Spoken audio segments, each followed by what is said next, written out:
Olá, tudo bom com vocês? Eu quero dividir com vocês aqui, no livro de Hebreus, capítulo de número 7, a grandeza do nosso Salvador Yahushua, o seu sacerdócio, a sua plenitude como nosso Salvador, e que Ele é o único, que Ele é o primeiro, que Ele é eterno. E o escritor aos Hebreus, ele usa o nosso Salvador como um sacerdócio que vem de Melquisedeque. Então nós vamos aprender muito com este texto. Eu peguei esse estudo do livro A Excelência da Nova Aliança em Cristo, um livro de Orton W. Wiley. Um comentário exaustivo à carta aos Hebreus, tá bom? Mas antes de mais nada, meu nome é Sidney Gomes e este é o canal Gomesland. Deixa seu like, se inscreva no canal, vamos ao vídeo. O capítulo 7 do livro tem como título O Fiador de um Melhor Testamento. Quem é o fiador deste melhor e maior testamento? Neste capítulo intermediário da carta aos Hebreus, o autor dela inicia um estudo minucioso da nova ordem sacerdócio, da nova ordem de sacerdócio e de suas relações para com a aliança de Arão e a lei de Moisés. Tendo despertado o interesse pelo assunto, nas suas 3 alusões ao sacerdócio, segundo a ordem de Melquisedeque, ele cita o livro de Hebreus capítulo 5, 6 e o 6, 20. Passa agora a estudá-lo intensamente. O estudo continua no decorrer da maior parte dos 3 capítulos. Retrata de vários aspectos do sacerdócio. Esta nova ordem sacerdotal, portanto, torna-se um ponto central, o eixo em torno da qual o autor da carta constrói o seu grande argumento temático em favor do sacerdócio de Yahushua. O escritor atrai o material de um obscuro evento da antiga história dos Hebreus. 3 versos de Gênesis, no capítulo 14, e um de Salmo, no Salmo de número 110, das referências a Melquisedeque, podemos dizer que o Gênesis tem um relato histórico, a alusão nos Salmos e a profética, a de Hebreus, é do doutrinário. Eu vou repetir. Das referências de Melquisedeque, podemos dizer que em Gênesis tem um relato histórico. Nos Salmos é uma profecia e a doutrina se encontra na carta aos Hebreus. Aí depois ele fala assim: a ordem de Melquisedeque é um sacerdócio eterno. O argumento que o autor propõe em favor da superioridade de Melquisedeque pode ser apreciado por aqueles que compreendem que, tenazmente, os israelitas daqueles dias se apegavam às suas ideias sobre o sacerdócio levítico e a sua importância. Falhar aqui seria destruir o próprio fundamento do ensino do autor a respeito da superioridade de Yahushua sobre Arão.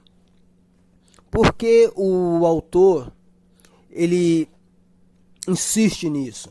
Porque para os israelitas daquela época, o sacerdócio levítico era o suprassumo da época, sabe? Quando Yahushua veio dizendo, ó, eu sou maior que os que servem no templo, eu sou maior que Abraão, sou maior que anjos, sou maior que Moisés, sou maior que os profetas, os israelitas deram as caras, não aceitaram, Nossa, quem é esse cara? Que nós somos israelitas, temos o sacerdote, temos tudo. E vem esse cara querer quebrar tudo, desbancar toda a nossa crença?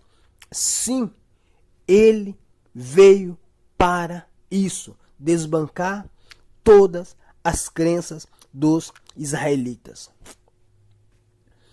Aí aqui no item 1, o evento histórico, o escritor da carta resume toda a passagem histórica de Gênesis, de 14, do 18 ao 20, em uma única longa sentença. Vamos lá, no livro de Hebreus, capítulo 7, está assim. Porque este Melquisedeque, rei de Salém, sacerdote de Yahvé Altíssimo, que saiu ao encontro de Abraão, quando voltava da matança dos reis, e o abençoou, para o qual também Abraão separou o dízimo de tudo. Primeiramente se interpreta rei de justiça, depois também rei de Salém, ou seja, rei de paz. Sem pai, sem mãe, sem genealogia, que não teve princípio de dias, nem fim de existência. Entretanto, feito semelhante ao Filho do Criador, permanece sacerdote perpetuamente. Ele apresenta Melquisedeque. Quem foi? Onde o pai Abraão, dos seus despojos da matança, ofereceu o dízimo de tudo que ele tinha. Não esse dízimo religioso, dá 10%, dá o trismo, vamos repreender o gafanhoto, o devorador, não. Quando você faz isso, você enche, aumenta o número de zeros na conta do que recebe, né? O seu dízimo. Você trabalha o mês inteiro para encher a barriga do bacana lá. Não, não é isso. O dízimo de Abraão foi diferenciado. Abraão não, eu quero ficar rico, eu quero repreender o devorador. Não, Abraão já era uma bênção. Abraão já era bem-aventurado. Não tinha essa necessidade. Ele quis apenas confessar, você é maior do que eu. E hoje em dia, pastor evangélico, presbítero, ancião, rabino, pai de santo, budista, seja lá qual for a religião, não é maior do que ninguém. Não é maior do que ninguém. Nem dízimo de receber oferendas, dízimo eles são. Mas vamos lá. Aqueles versículos de Gênesis são a única fonte histórica do argumento do autor de Hebreus. E por estranho que pareça, grande parte do argumento é extraído do que não se disse. Diversas informações se destacam claramente aqui. Primeiro, o nome Melquisedeque se origina de Malquisedeque, que significa rei justo, provavelmente por causa do caráter reto de seu governo. O título rei de Salém significa rei de paz. Scott observou que o genitivo, em cada um dos casos, indica as características do soberano. Ele é um rei de justiça e um rei de paz. Aquele em que e por meio de quem a justiça e a paz se realizam. Que maravilha! Aquele por quem a justiça e a paz acontecem. Este é Melquisedeque. Abre aspas. O caráter pessoal do rei sacerdote chama atenção para o reino que ele administrava, sendo justo em si mesmo, mantinha paz sobre seu domínio. Fechamos as aspas. 2. De Melquisedeque não se sabe a genealogia, como diz a Escritura, sem pai, sem mãe, sem genealogia, que não teve princípio de dias, nem fim de existência. Em Hebreus 7, 3. Almeida Revista Atualizada. Assim toda a história de Melquisedeque, exceto este único evento registrado, é oculta a nós, sem dúvida, por desígnios divinos. A base do argumento do escritor de Hebreus, portanto, é que Melquisedeque se destaca como rei sacerdote, não por herança ou descendência, mas por seus próprios méritos. Além disso, não havendo registro nem de início nem de término do seu reinado, torna-se um símbolo digno do sacerdócio eterno de Yahushua. Melquisedeque não herdou uma coroa, que ele nasceu riquinho, não, nasceu príncipe, não. Ele não conquistou essa coroa numa batalha, não. Ele é rei por seus próprios méritos. Ele é o que é. Por isso, além disso, não havendo registro de seu início nem de seu término, de seu reinado, torna-se um símbolo do sacerdócio de Yahushua. Quer dizer, ele nunca começou a reinar, ele nunca vai terminar de reinar. Ele é rei. Por todas as eternidades, ele é rei. Até o fim de todas as eternidades, que isso jamais vai acontecer, ele é rei. Passa dias, passa anos, passa estações, passa séculos, passam gerações. Ele é rei. Terceiro, o autor da epístola disse que Melquisedeque foi feito semelhante ao filho de Arrom. Assim, a vida de Melquisedeque e a de Abraão em relação a Yahushua mostram a ordenação providencial que leva aos alicerces de um sacerdócio eterno, fora da ordem levítica, e na qual a realeza e o sacerdócio reúnem-se em uma só pessoa. Estes argumentos que o autor desenvolverá depois é um fato significativo, que as sementes da decadência de Israel e da inauguração da nova ordem jazem ocultas na literatura, tida pelo povo judeu como sagrada e divinamente inspirada. Aí tem um comentário aqui que diz assim: suponhamos que aqueles 3 versos de Gênesis não tivessem existido. A narrativa em relação a outros aspectos continuaria inalterada. Suponhamos que soubéssemos agora, pela primeira vez, pela decifração de alguma antiga inscrição, que o pai dos fiéis Abraão, o pai dos israelitas, os pais de muitos pretos, ao qual todo o judaísmo contempla como seu fundador e recipiente das promessas. Vamos lá, me perdi aqui. Das promessas que ao seu documento de prosperidade, a quem Arrom, como dissemos, revelou-se diretamente o único que foi chamado seu amigo. Abraão foi chamado amigo de Arrom, e Arrom chamou Abraão de amigo, e por esse motivo, e muita religiosidade, muita usurpação, muitos judeus, somente judeus, não os biológicos, os israelitas, mas os askenazes, que estão hoje vivendo nos lugares dos israelitas, adoram Abraão. Dizem que adoram Abraão, mas na verdade eles não adoram Abraão. Eles usam Abraão para esconder a imagem de Yahushua. Então eles dizem que adoram Abraão, mas na verdade eles adoram o príncipe do mundo que há de vir, pois são eles a sinagoga de Satanás. Vamos lá, continuando. Onde eu parei, me perdi. Dissemos, revelou, seu amigo. Esteve realmente em contato com um sacerdote mais antigo de sua própria religião.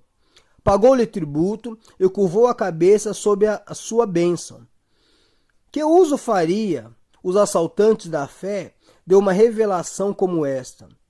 Que agonia de sobressaltos torturariam aquela boa gente, tão fraca que empalidecesse quando soubéssemos que, exatamente por esta época, Hammurabi promulgou um código de lei que pode ter influenciado as leis de Israel. Não bastante, sabemos que tais sobressaltos seriam ridículos e sem fundamentos. Todo o bem procede do Criador, e os seus santos do Antigo e Novo Testamento acolhem-no e tiram proveito dele. Quer dizer, todo bem procede do Criador. Como muitos dizem, você vai ver muito na internet que falam que as leis vieram do Código de Hammurabi. Falem o que quiser, mas não. Todo o bem procede do Criador. Se de repente alguma coisa aparece, tem semelhança, o que vão dizer? Para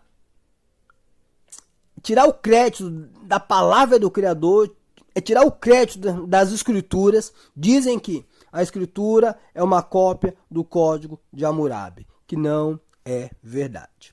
Vamos lá, eu vou terminar essa primeira parte, lendo aqui mais um trecho, depois eu vou fazer um outro vídeo com referência à passagem de Melquisedeque no Salmo de número 110. Este é apenas um vídeo de apresentação. A pessoa de Melquisedeque tem sido fonte de muita especulação. Já em 135 antes do Messias, o Rabi Ismael apresentou a teoria de que Melquisedeque era filho de Sem, o filho de Noé, que perseverava na verdadeira religião, em sua própria pessoa, em seu próprio nome. Filon achava que Melquisedeque era simplesmente a razão divina funcionando de maneira sacerdotal, exercendo controle sobre as paixões e inspirando pensamentos exaltados sobre, no caso aqui vou usar a palavra que está no livro, Deus. Orígenes, no período cristão primitivo, julgava Melquisedeque um ser angélico. Alguns dizem que era o próprio anjo Miguel. Talvez o primeiro a surgir uma teoria que recebeu alguma aceitação em tempos modernos foi Hieracas.